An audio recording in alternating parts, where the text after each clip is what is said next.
Chers amis, Shabbat Shalom, nous allons étudier ensemble la paracha de Vaïkra. Vaïkra, première sidra du troisième livre de la Torah, qui s'appelle Vaïkra. Le terme Vaïkra signifie « et il appela », Dieu appela donc Moshe pour expliquer, et nous commençons évidemment dans ce livre du Lévitique, pour expliquer les différents korbanot, c'est-à-dire les différents sacrifices qui seront effectués au Mishkan, c'est-à-dire dans le temple portatif du désert.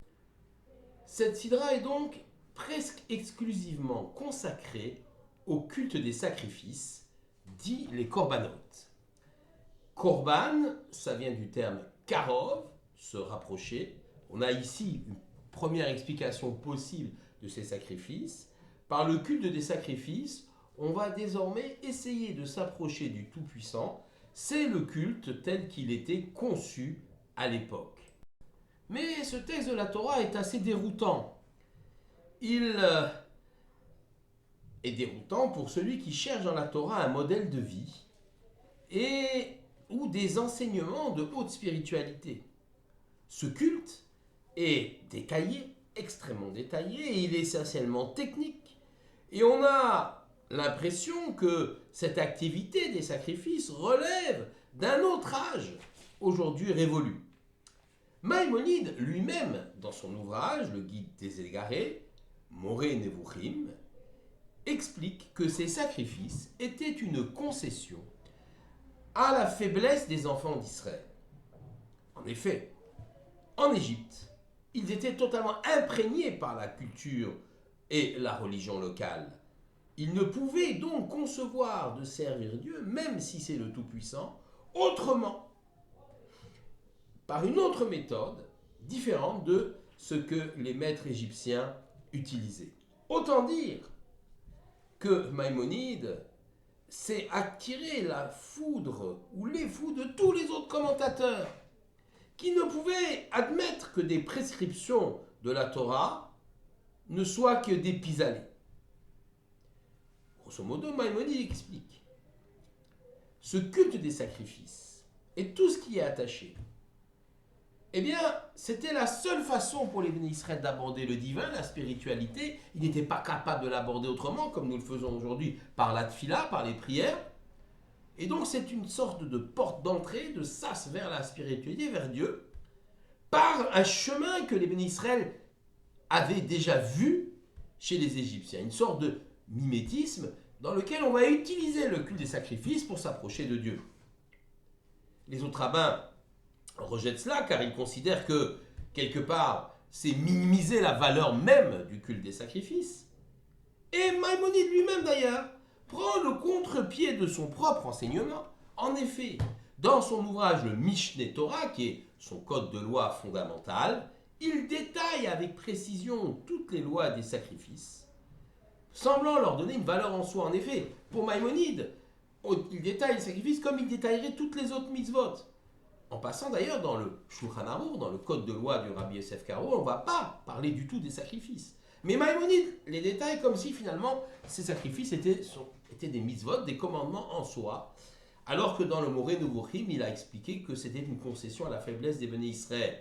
Donc il y a deux explications du Rambam, de Maïmonide qui semblent se contredire. Évidemment, l'idée reste forte quand même, et c'est intéressant de comprendre pourquoi Maïmonide a d'une part considéré qu'il s'agissait d'une concession à la faiblesse des bénis Israël, mais d'autre part que les mitzvot des sacrifices avaient une valeur en soi. Le mot korban vient de l'hébreu karov, ce qui veut dire proche.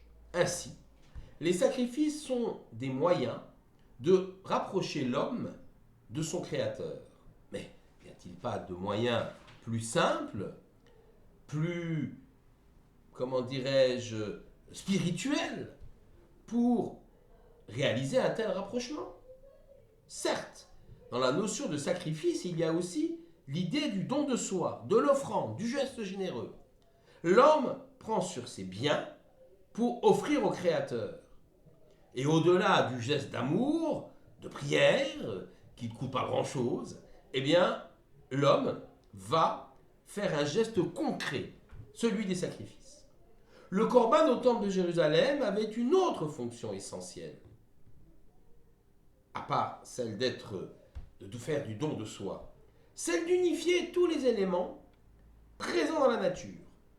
Le monde animal était représenté par la chair des sacrifices, le végétal par l'offrande de farine et d'huile, le minéral par le sel que l'on saupoudrait sur la viande des sacrifices.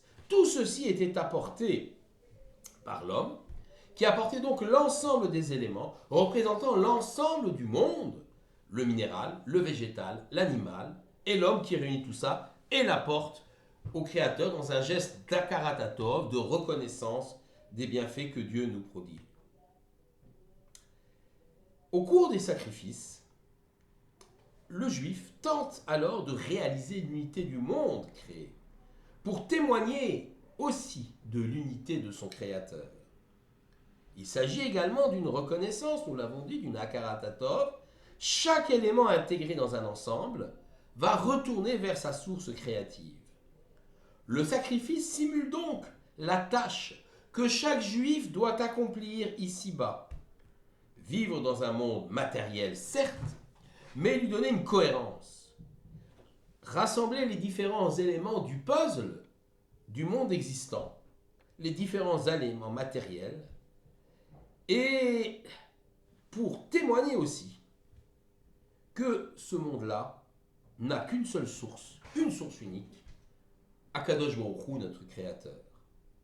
Le sacrifice, dans le rassemblement des différents éléments, minéral, le végétal, l'animal et l'homme qui apporte tout cela, témoigne du fait que nous considérons qu'il y a une source unique à l'existence du monde, et nous voulons donner effectivement, à partir de ce postulat, l'idée qu'il y a une cohérence véritable dans ce monde. L'étude de la Torah, le limoud, peut nous permettre de comprendre l'univers, cet univers qui nous entoure, de savoir que tout a un sens. On peut déceler derrière la création le créateur unique.